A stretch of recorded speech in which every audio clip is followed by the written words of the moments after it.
Many, many years ago, when I was in third grade, we had an elevator at the elementary school that I go to, and I always wanted to ride it.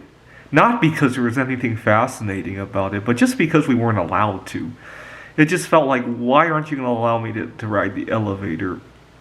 And so I confided with one of my classmates who was handicapped and asked him if he would let me into the elevator. He has the key to the elevator.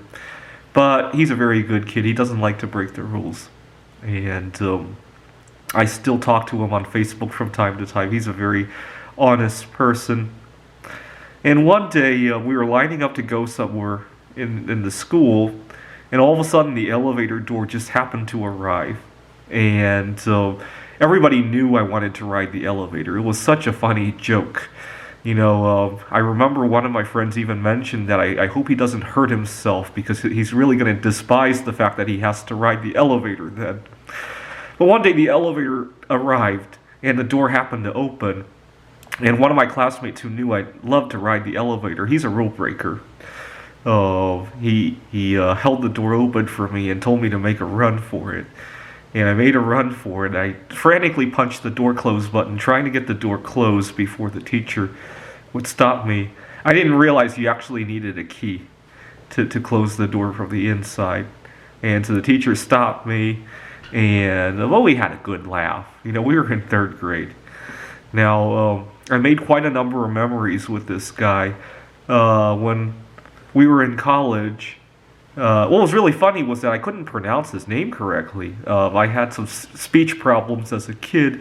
His name is Craig, and I couldn't say Craig properly. So I called him the elevator guy because I remembered him as the guy who tried to hold the elevator door for me. And after that incident, we would talk to each other about interesting elevators that we had rode. When I was working on my PhD, I had attended a conference in another city, and I got really nervous at the conference. Not about my talk, actually. It was about a girl there that I liked, and I didn't know how to approach her.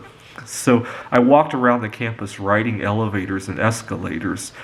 You guys might have seen last year when I was, actually 2 years ago now, when I was in Taiwan, I shot a video about some lucky escalators that had brought me some good luck years earlier.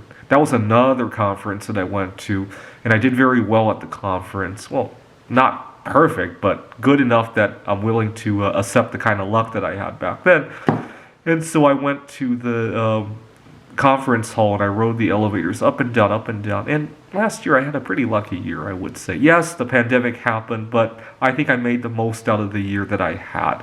Okay.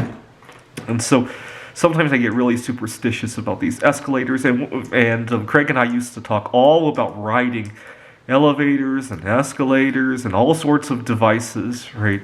We would interesting walkways at the airport, and one time, I think I made a video one time of myself running against the escalators. Where was I? There was this one airport that has really fast escalators that's really hard to run against, and I was in the airport overnight one time with a layover, and I shot some videos there. Oh, I think it was Tokyo, actually. Now, when we were in college, one day I had went to the computer lab late at night, and I wanted to print some material to read, and I printed it out to the printer, and I couldn't find it, my printout.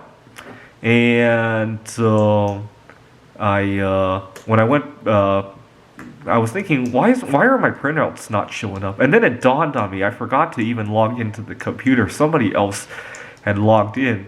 And I looked at the name on the screen, and the initials were JIF. So I figured the student's username was probably JIF and then a bunch of numbers, right? That's how the usernames were set up at the campus I was going to.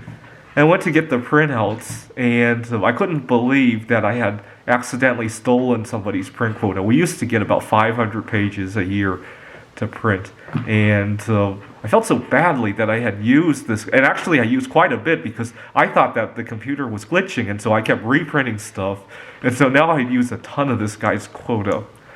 And later that day, Craig comes into the computer lab. We have a chat about writing. elevators and escalators.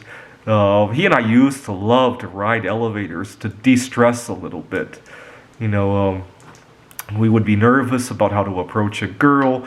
We would need to relax after studying, or in 2021, maybe we're worried about the next wave of lockdowns, although there are a few places where you can even ride an elevator anymore. I can't remember the last time I went into an elevator. I know there's an elevator at the campus that I teach at, but I haven't been there. Well, I guess I did go there a few times back in September when we went into phase 1. Now, so he comes into the computer lab, we have a quick chat, and I told him, you see how funny it is? This guy forgot to log out, and he doesn't even know that he lost 200 or 300 pages of print quota. And my friend looked at the printout, it said JIF4 on it, that was the username. And he says, did you GIF this guy? And he got tongue twisted. I think he meant to say that I had GIF. But he said that I had GIFed this guy. And it became a funny story after that. Ever since that, now we call it GIFing people when we take advantage of somebody or scam somebody or something like that, right? One time, I had a credit card one time that gave you a reward of 10 cents per transaction. And one of my favorite things to do with that card was to go to a gas station and buy like 50 cents worth of gas, followed by another 75 cents, and make a lot of transactions because I was getting 10 cents back on each one. So one time, Craig and I were on the road, I stopped for gas, and I did that, pumping $1, and then another 50 cents, and then another whatever. And my friend Craig, he's standing nearby, jumping up and down, saying, GIF, GIF, GIF, GIF, GIF. And obviously, we broke a lot of social rules during all of these encounters, but we made a good memory. And that's what I want people to remember this tough situation as. Yes, you had to work from home. You had to break a lot of routines. And maybe you even broke some of the quarantine requirements, right? But hopefully you'll make a good memory out of it. Thanks for watching.